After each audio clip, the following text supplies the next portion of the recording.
Okay, can the rest of the panel come up, please? I think, Derek, you're right. Three times, that's three goes and didn't get it. 3 strikes and out. I do arrive back 2 days after the final Brexit is sealed, or supposedly, or maybe I'll be going back to a second referendum, and depending on the outcome of that, I might be back here on a plane toot sweet, so we'll see. Anyway, the panel today is going to discuss what could be seen as a complex and quite thorny topic, and I'm sure we've all got an opinion on this one, which is, how is the brand agency relationship changing? The good news is to debunk some of the myths. We've got a really talented and also very experienced panel, which is great news. So we've got, starting on my right, we've got Anneliese Douglas, who is the head of media and PR for Unilever ANZ. Next to her, we've got Mike Wilson, who is the CEO of Havas ANZ. Then Simon Williams, who is the National Managing Director for Carat ANZ. Then we've got Gil Snir, who is the CCO and also co-founder of Bench. And then finally, last but not least, we've got Christophe Eymery, who is the head of digital marketing for Seek. So I thought we'd start with a fairly broad and open question that follows on from what John was saying, which is, do you think we'll see the current agency model change in the near to mid-term future? And I think we'll start with Mike on that one. Thank you, Rob. The agency-client relationship is constantly changing because the ecosystem in which we operate is constantly changing. John threw some nice grenades to get us going in this conversation, and obviously there was a thread of truth that ran through absolutely everything he said, and I concur with many of the points. But I think it's worth saying that to talk about the agency model as it's some fixed entity as being fundamentally broken, I think is, and it wasn't John's words, he was asked the question, is lazy thinking, and it's a cliche that I think marketers need to dig into a little bit more deeply than just accepting as a truth. The reality is there is no one agency model. There's a multitude of agency models. I work for probably a medium-sized media agency. We've probably got 15 different models depending on which clients we're working with, which creative agencies we're partnering with, which other members of the ecosystem play a role, the role of consultants, the role of management consultants. So there is no one agency model. So if you're looking at a landscape that has a multitude of different versions of the agency and concluding, therefore, the agency model is broken, I'm not sure that logic completely follows. But And that it does underpin the question you're asking, which is about evolving nature of client-agency relationships. It's a complex world. Our job is to help navigate that complexity, and as John said, is to ultimately deliver clients value. And I think if we can do that, then we're doing our job okay. And the reality, if this doesn't sound a bit crass, is there are good agencies and there are bad agencies. We call it a spectrum. The bad agencies are broken. Yeah. But it doesn't mean the model's broken. Yeah. But there are good clients and there are bad clients. Yeah. And there are good pitch consultants and there are some woeful pitch consultants. It's a fact of life. And I'm happy to name names in the bar straight up. That'll be entertaining. So taking that on, Christophe, you've worked on all sort of sides of this sphere. You've been a client at L'Oreal and Renault. You've worked for an agency in ZO, and you're now on the publisher side with Seek. So, how do you take Mike's opinion, or are you coming at it from a different angle? Or? Yes, definitely. I could complement a little bit, and I had an amazing ex-colleague at L'Oreal who had a beautiful expression to say, "We know where the dead bodies are buried." So that helps when you move client side and you have the experience agency side. And I can share in a very honest way that my frustration when I made the move was I found that agencies were not necessarily focusing on the right thing, which then drove clients to look at how they are engaging with agencies and occasionally taking their media buying in-house. So the reason for that was primarily as we move into a world where most of the media decisions are driven by data insights, and the data is usually hosted for privacy reasons and kept on the client side, then is that really necessary to have an external partner to run the media buying when potentially you could just get the right talent on board and do it yourself? It's probably not such an easy answer to that question, but that's probably where it all comes from. The second aspect, which is more commercial, at the time agencies were probably milking the opportunity of programmatic buying to mark up their clients in exorbitant way, which was not necessarily fair. And that's the combination of using data to drive media decisions, data being controlled by clients, and an unfair way to monetize the programmatic buying worked probably against the agency at the time in history. And clients started to get a little bit annoyed to see that not being managed properly, and made the move in-house for some of them, not everyone. But the statistics in the UK are quite revealing when you see that 50% of advertisers are considering to take media buying in-house or have done it already. In Australia, many clients have done it 100%, or they are sharing programmatic buying in-house, or the hybrid model with an external agency managing part of it. At SICK, we do everything in-house, and of course we are perfect, but not to say that there's certain things that we are doing well. I would say what works well is that we have amazing talents who are running programmatic buying really well, and they know our industry and they know the platforms really well. So the combination of the knowledge of the industry plus the techniques of buying is a winning scenario. But what we are still focusing on is working with our external partners who are still running the offline media buying and see how they can complement what we do in-house. And we are very open-minded in that sense. It's just that we don't want to be ripped off on the margins that are made on programmatic buying, and we just want the agency to focus on the strategy side and not just making money in ways that are not fair. So taking that, Anneliese, you're responsible for a fairly influential client here in Australia, and probably have to juggle a plethora of different agencies providing different services. What's your take? Look, I think that if we go back to the question, yes, I agree, the agency model does need to change, and it is driven by data and it is driven by transparency. But we also need to think that there are lots of different clients with different needs out there. And I guess in some ways I've kind of got my AANA hat on as well, in terms of I'm also part of the AANA and MFA sort of committee. And I look at, yes, I'm a part of a big client, but I'm also highly aware that there are small clients out there that can't necessarily afford the tech that is involved in bringing something in-house. So I think there is a spectrum, and I hate to use that word because I think it's the most overused word at the moment, a spectrum of needs that agencies can deliver to. And that may be a hybrid model at one end, and it may be absolutely no involvement and in-house at another end. But I think that they do need to move to a place, which is what Mike is talking about, of lots of different models to suit different client needs, because there is no one sort of solution anymore. No. And taking that on, Simon, with the Carat model, have you, in the time that you've been National MD, have you seen your agency starting to change and evolve as well? I would say that the legacy agency model that we're referring to is probably changed already. I wouldn't really say that we operate under legacy terms and conditions. I think there's a lot of legacy contracts that we are working through that, to your point before, we've had people historically in this business that have bought business. And you know, that's winning clients by dropping rates so drastically that we're pricing out competition. And not to say that anyone in our lineage at Carat is doing that, but it's a case of we need to reflect and look at everything as an agent, and we are an agency. And I think when you take that back to the core, we are an agent in principle to our clients and should be therefore acting as independent, making decisions on behalf of our clients that we're enabled and entitled to make, and acting in their interests. So I would say, exactly to your point, we have hundreds of models, which also include external partners. It could well be all the way through to technology such as Adobe, through to Salesforce, to management consultants. And I think every single time we pitch, we come up against someone different.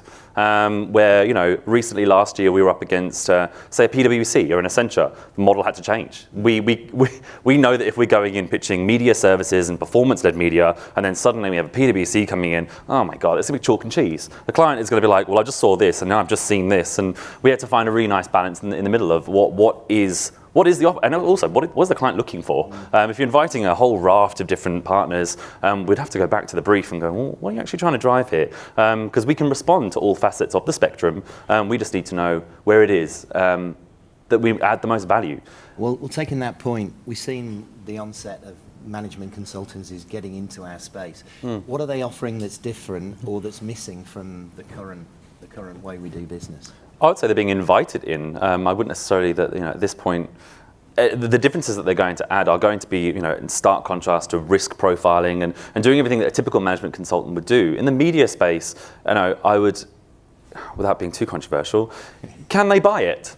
Can they buy it at scale? Are they experts in that space when, arguably, Carat and the media world are experts in that space? They can add significant amounts of value, and when we work in partnership, there is a marriage made in heaven, and I think that we really are open to those partnerships too. But yeah, I would we have many a friend who have gone over to those parts of the space as well. But yeah, it's an interesting dynamic. It depends what a client needs and wants. And given, Gil, your product is kind of cutting edge programmatic solutions, are you seeing where you fit in there, and are you seeing the changes in what we've considered the ecosystem of media agencies? Yeah, definitely. So one thing I'd probably address is that everything that was said here is definitely true. There's lots of models, and the agencies are putting the right fit to where they play, but there's a difference between changing models and a broken model, and I think that original statement was in context of some of the big media issues that are happening at the moment. So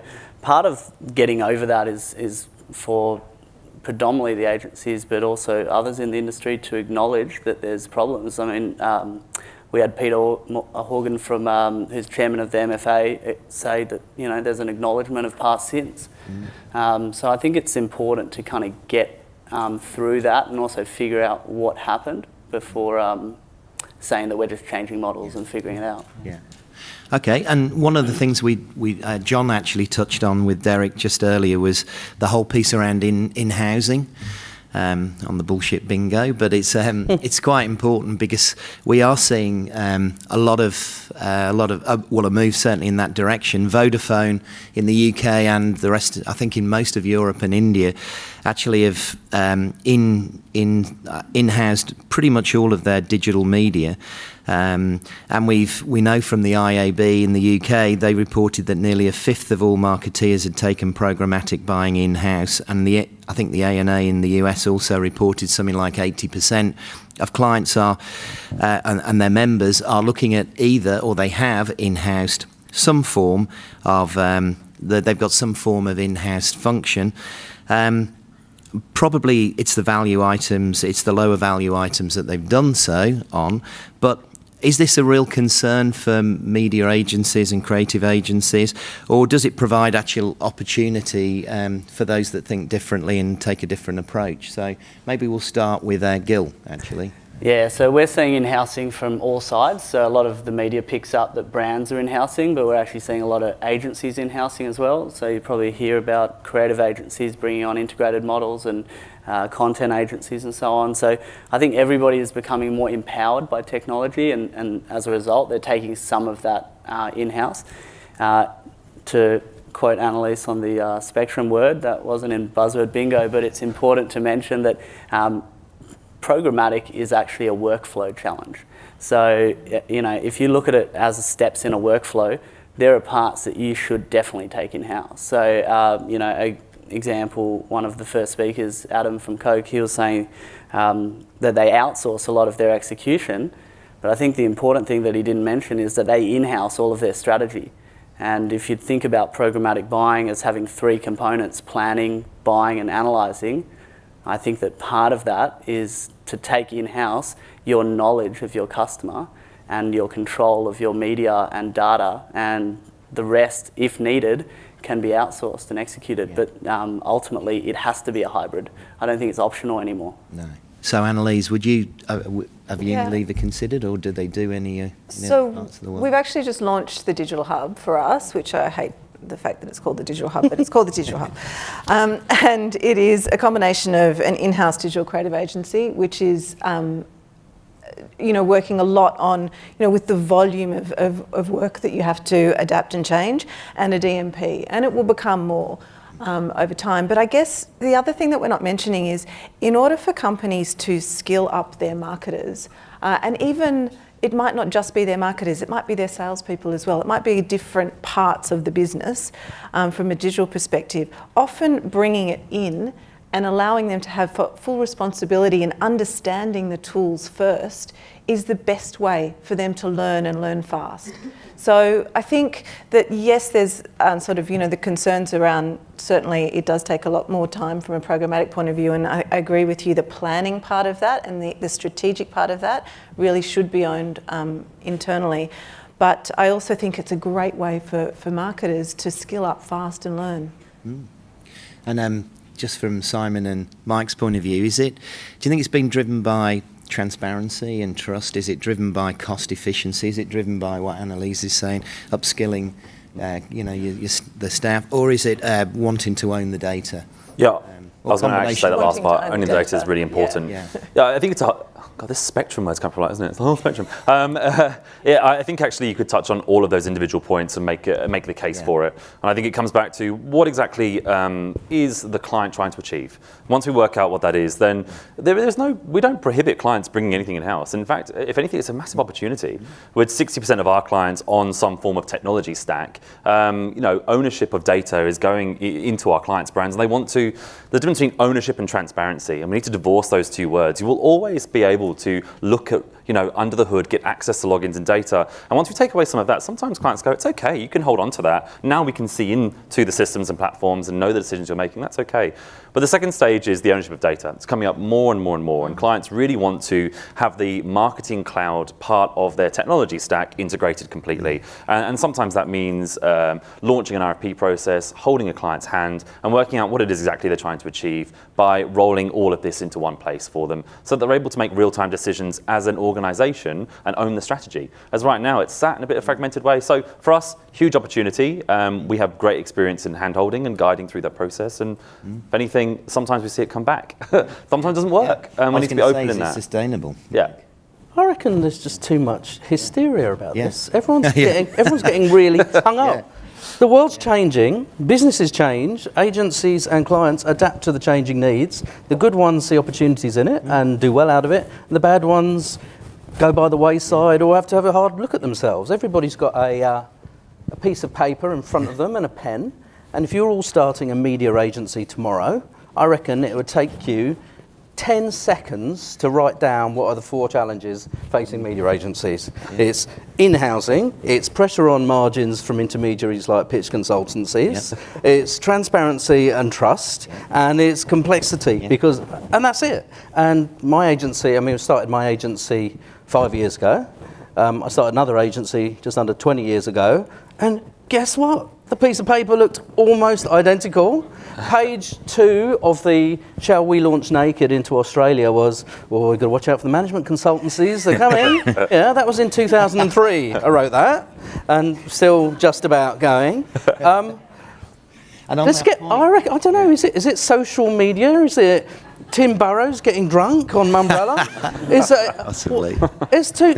If you're good at your job and you're performing a role and you're helping your clients, you'll get more assignments. And Simon's exactly right. A load of our revenue in the last couple of years, to look at it in a crass way, has been because clients said, we are going to be in-housing services. We're like, great.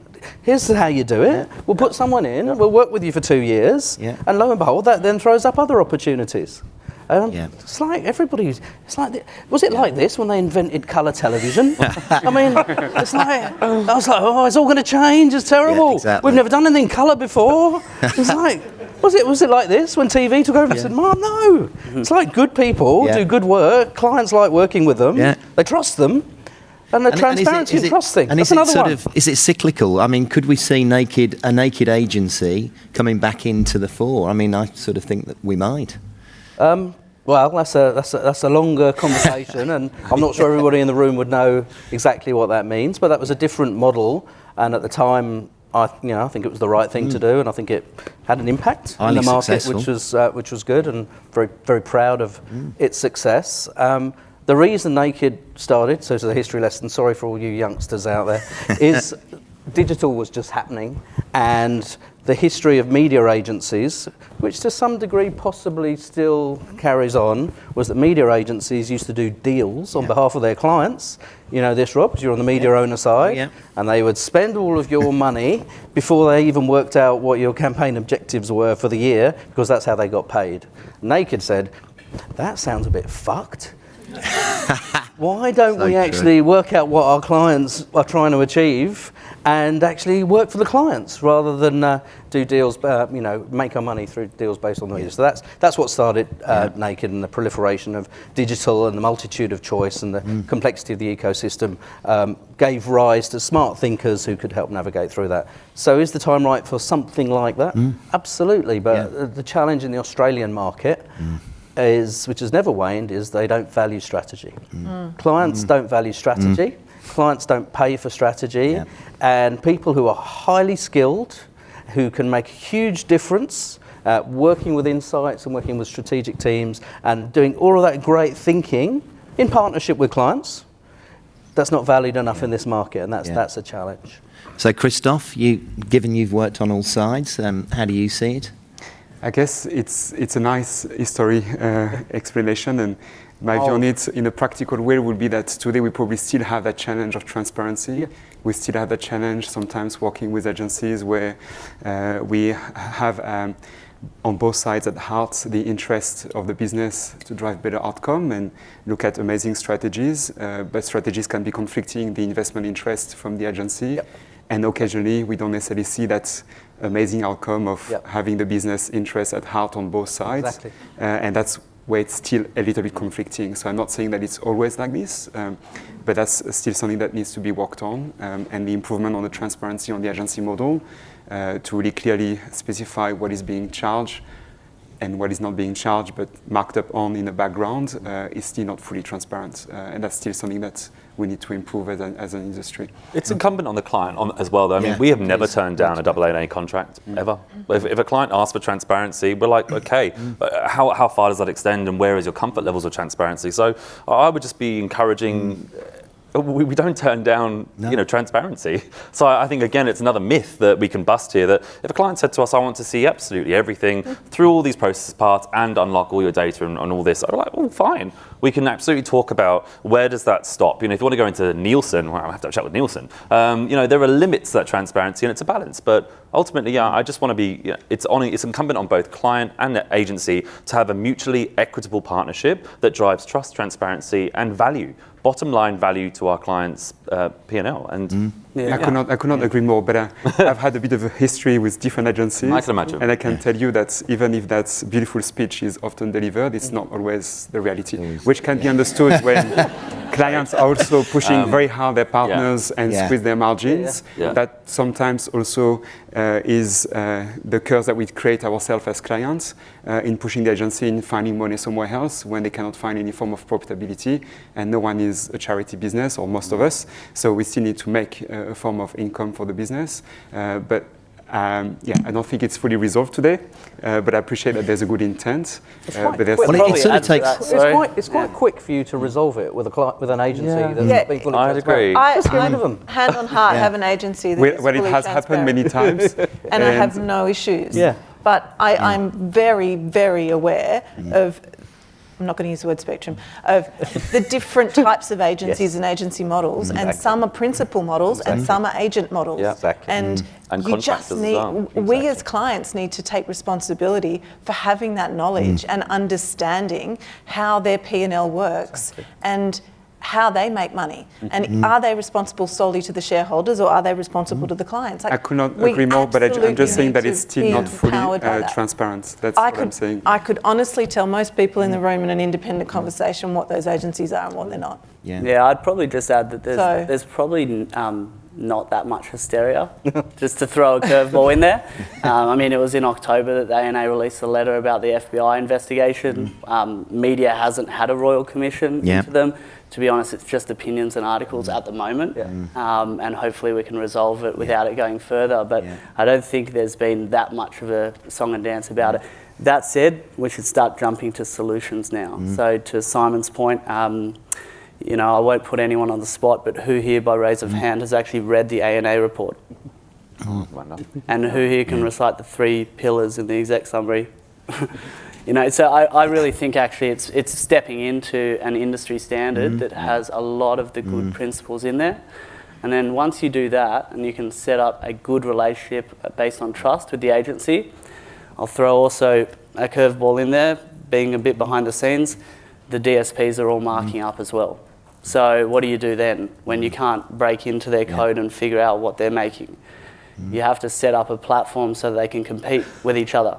That's really the only way to see value float to the top.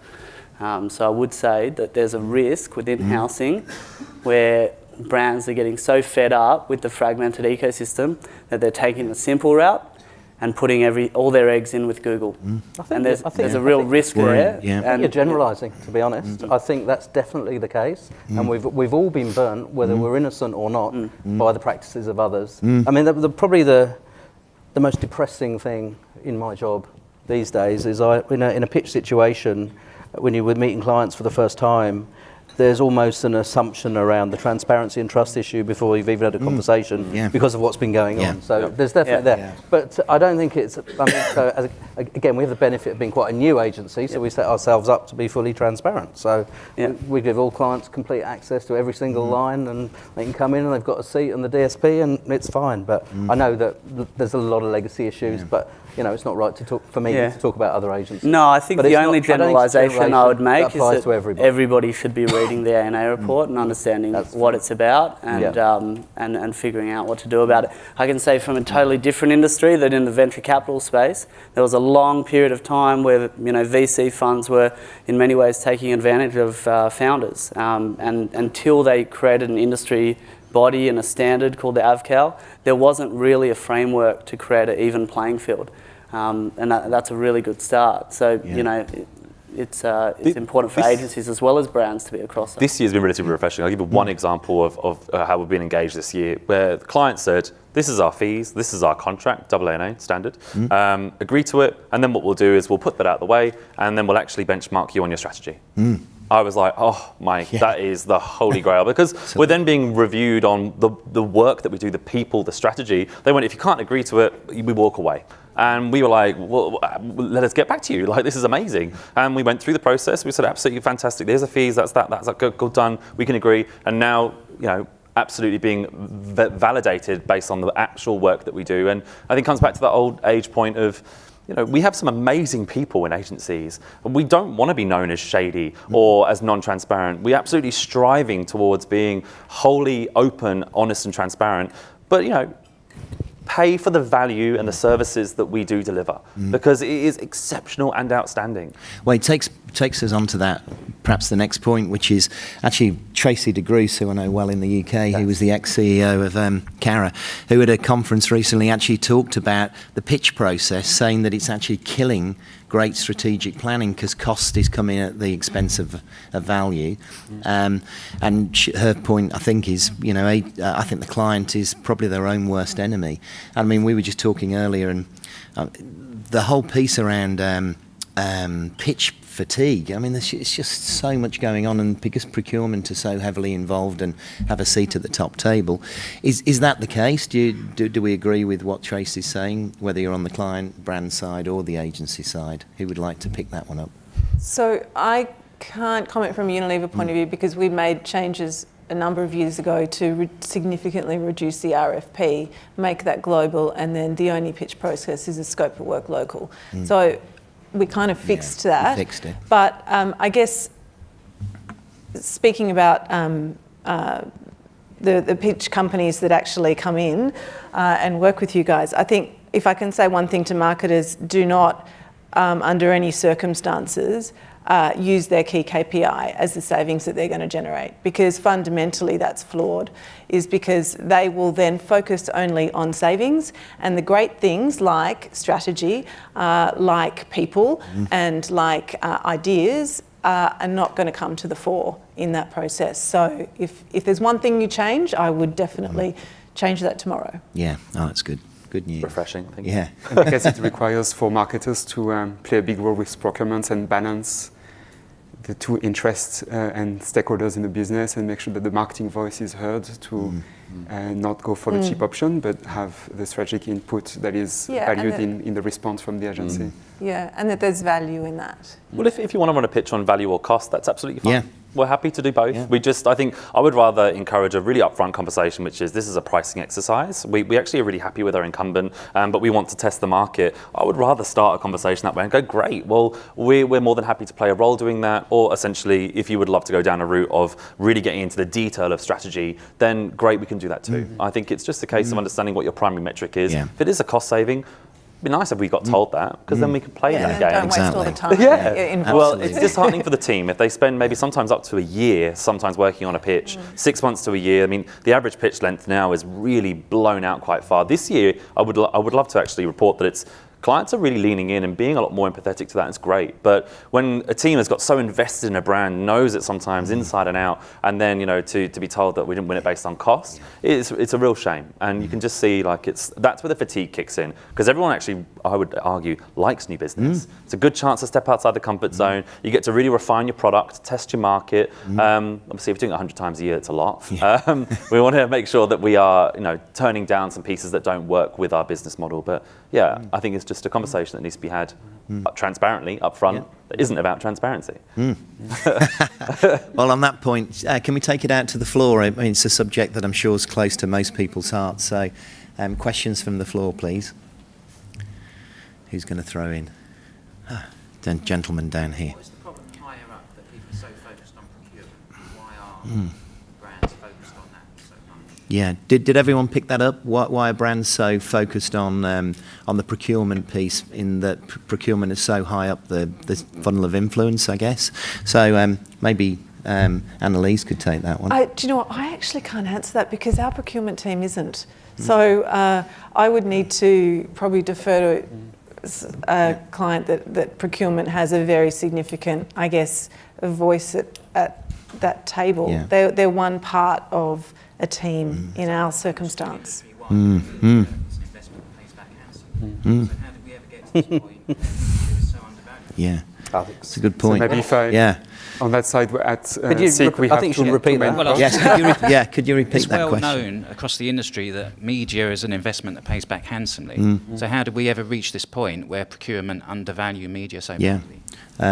Mike, do you want to pick that one up? Well, sorry, no, actually, Christophe was about to answer it, so you fire away. So at SIG, we are basically a digital business in its infancy. So there's two main costs. If you're purely the CFO looking at the P&L, you have people and then you have marketing. So if you need to make an adjustment somewhere that is short term, there's probably, if you don't want to touch the people, then there's marketing.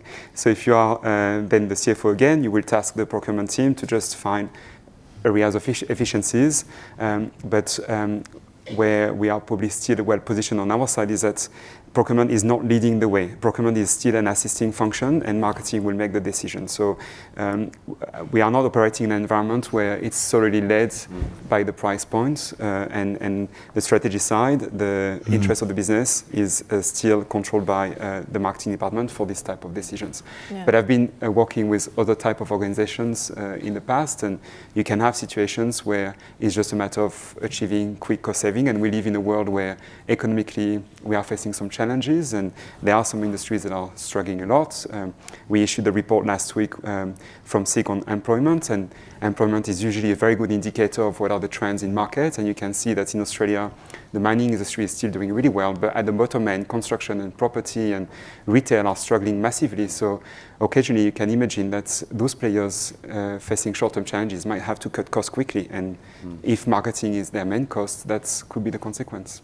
I think I've got 3 points like this. For bookworms out there, Madison Manslaughter explains how we've got here. really, really well. So it's Madison Mansell, lovely book. And I think it's a history of where, back maybe 30, 40 years ago, we definitely were finding ways to hold back a lot of our revenues. And that comes back to this point of distrust. Second one is a client in Perth said to me a few weeks ago, the quickest way for a CMO to get sacked these days is to introduce a technology stack, because it's so expensive and takes about 2-3 years to pay off, in ROI. And I think that's where procurement have gone, here's $3 million. Oh, where's the ROI on that? So we have a role as agents to make sure that we prove out the value there. And the third piece is a macroeconomic context, I think, that we bring to this market, that it's the first time that the GDP hasn't actually represented what marketing dollars is doing. So we can see through the NAB Consumer Anxiety Index that shareholders are passing back dividends to their businesses rather than reinvesting into media.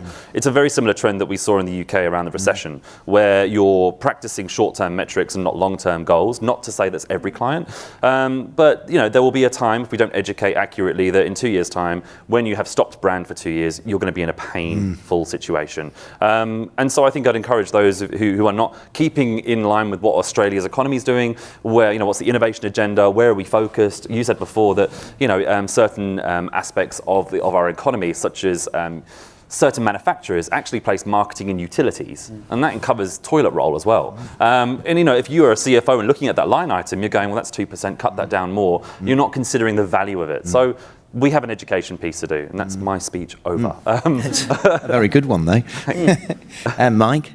I thought the question was very interesting and possibly had the answer in the question. I would love, there's a lot of brand people in the room, a lot of marketers. I would love to know the degree to which they see media investment as being an investment and not a cost.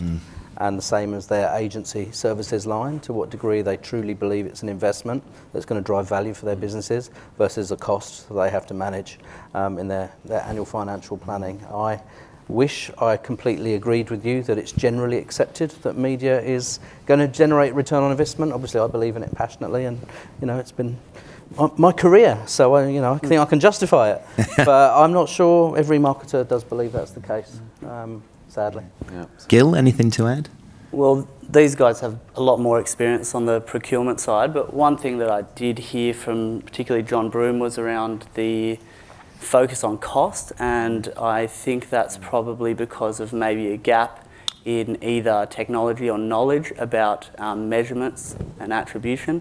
I think we've come leaps and bounds, particularly this last year has been very exciting in the sense that we've, for the first time ever, been able to fuse graphs between, say, your device, your cookie, and your IP. So we can actually identify a household and do some really amazing cross-channel attribution there. So as long as the procurement teams have knowledge of that ability, then they can hold the measurements that agencies are accountable to something other than price.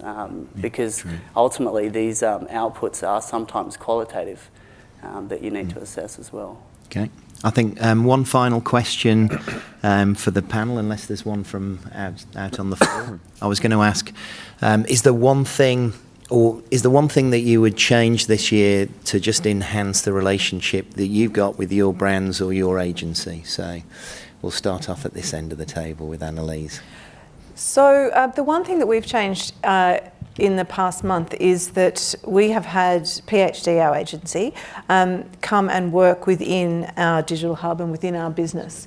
And so as a result of that, it's so simple from a relationship point of view, but it just means that conversations are faster, they're more direct, they're face-to-face. They get to understand our business, they get to understand how our e-commerce platforms are working, how how we trade with Coles and Woolworths, and they start to understand our business more. So that's the one change that we've made with our agency that I see dividends in. Great.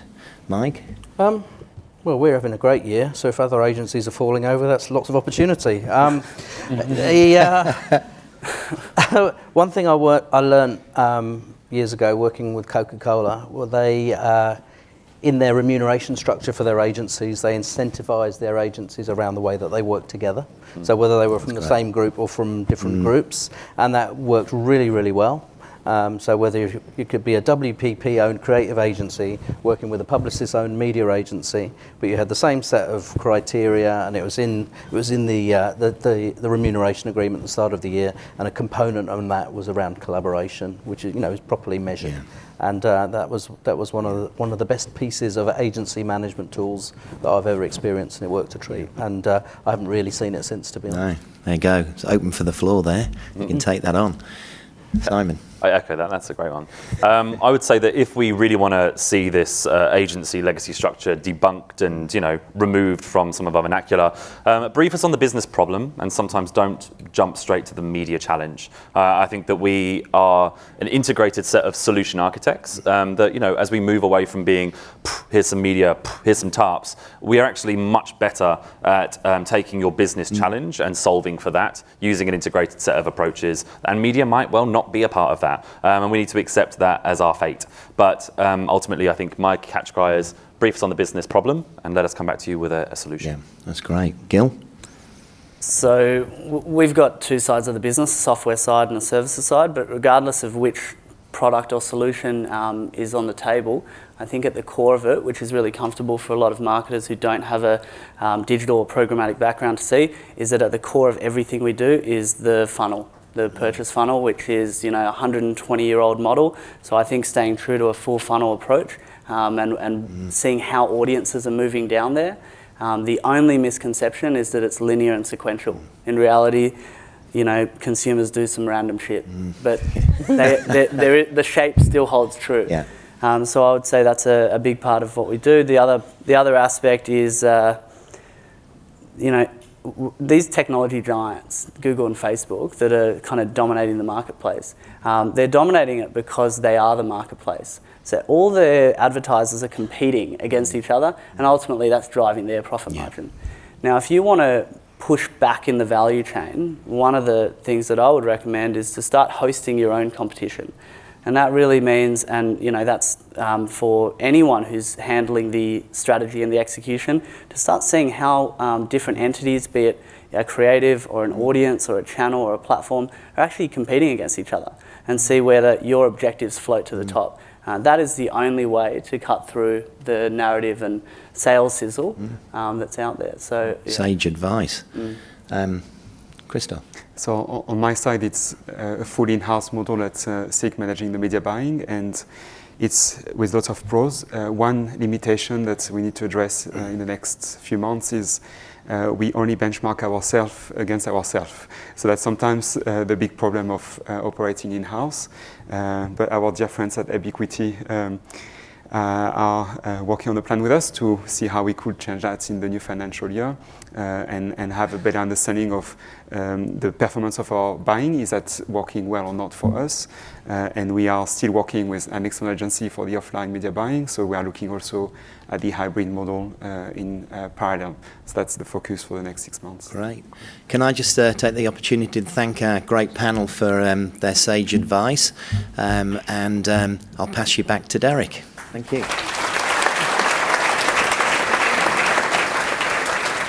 We've got that.